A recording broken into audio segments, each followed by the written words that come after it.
नमस्कार, मी मोनिका शर्मा आणि आपण पाहत आहात लोकसेतू मराठी न्यूज चॅनल। तर चला पाहूया आजच्या बातम्यांमध्ये काय खास आहे। धडगाव तालुक्यात कथित भ्रष्टाचाराविरोधात आमरण उपोषण सुरू। अक्राणी धडगाव तालुक्यातील मोडलगाव, जुगणी, बोरवण व भुगवाडे ग्रामपंचायतीमध्ये झालेल्या कथित भ्रष्टाचाराच्या प्रकरणी सलग दुसरे उपोषण 23 फेब्रुवारीपासून सुरू झाले असून आंदोलकांनी आमरण उपोषणाचा मार्ग स्वीकारला आहे। दिलवर पाडवी, गणपत वडवी, वन्या पावरा आणि वहाऱ्या पावरा यांनी मोडलगाव ग्रामपंचायत कार्यालयासमोर हे उपोषण सुरू केले आहे। संबंधित प्रकरणात अद्याप ठोस व निष्पक्ष चौकशी होत नसल्याचा आरोप त्यांनी केला। या संदर्भात आंदोलकांनी जिल्हाधिकारी नंदुरबार, मुख्य कार्यकारी अधिकारी जिल्हा परिषद नंदुरबार, पंचायत समिती धडगाव, पोलीस अधीक्षक नंदुरबार, पोलीस निरीक्षक मसावत, उपविभागीय पोलीस अधिकारी शहादा यांच्यासह ग्रामसेवक, सरपंच, ग्रामपंचायत मोडलगाव यांना निवेदन दिले।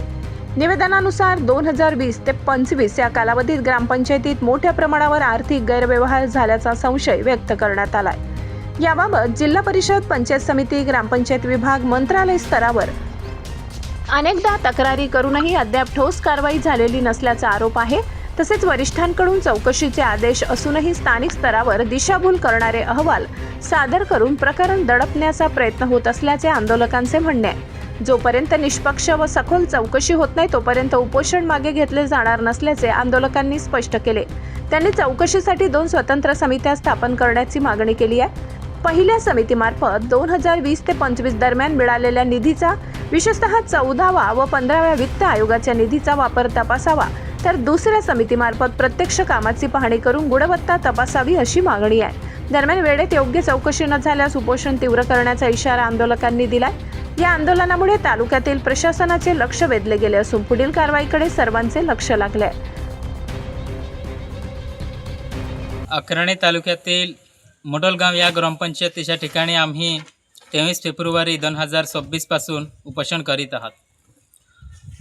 उपोषण करण्याचे कारण आहात की मोडलगाव या ग्रामपंचायतीमध्ये बोरवण, भुगवाडे या 4ही ग्रामपंचायतीमध्ये भ्रष्टाचार झाला असल्याबाबत आम्ही वेळोवेळी शासन स्तरावर, जिल्हा स्तरावर असं वेगवेगळ्या ठिकाणी सगळी ठिकाणी आम्ही पाठपुरावा केला, परंतु भ्रष्टाचार झालेल्या या विषयावर चौकशी करण्यासाठी कोणतेही अधिकारी की गटविकास अधिकारी किंवा जिल्हा परिषदेचे मुख्य कार्यकारी अधिकारी हे चौकशी करण्यासाठी टाळत असल्याने किंवा जे भ्रष्टाचार केलेले आहे त्या सरपंचाला वाचवण्यासाठी हे अधिकारी ते मदत करत आहात। या दृष्टिकोनातून आम्ही पहिले उपोषण 19 जानेवारी 2026 पासून केले होते आणि दुसरं उपोषण आता आम्ही 23 फेब्रुवारी 2026 पासून करीत आहेत।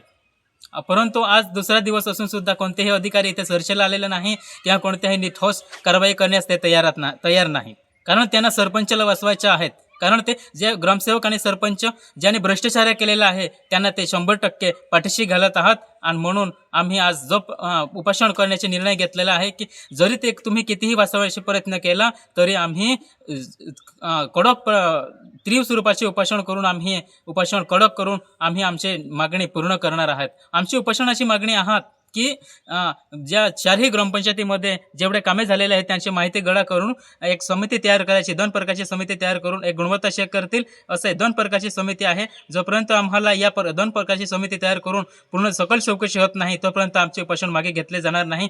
जरी आमच्या या मागणीवर त्या शासनाने प्रशासनाने लक्ष दिले नाही तरी आम्ही कडक प्रकारचे तीव्र स्वरूपाचे उपोषण करणार आहोत। लोकसेतू मराठी न्यूजसाठी सुरतान पावरा, धडगाव। साठी एवढंच। ताज्या घडामोडी, स्थानिक बातम्या आणि महत्त्वाच्या अपडेट्स जाणून घेण्यासाठी आमच्या लोकसेतू मराठी न्यूज चॅनलला सबस्क्राइब करा। धन्यवाद।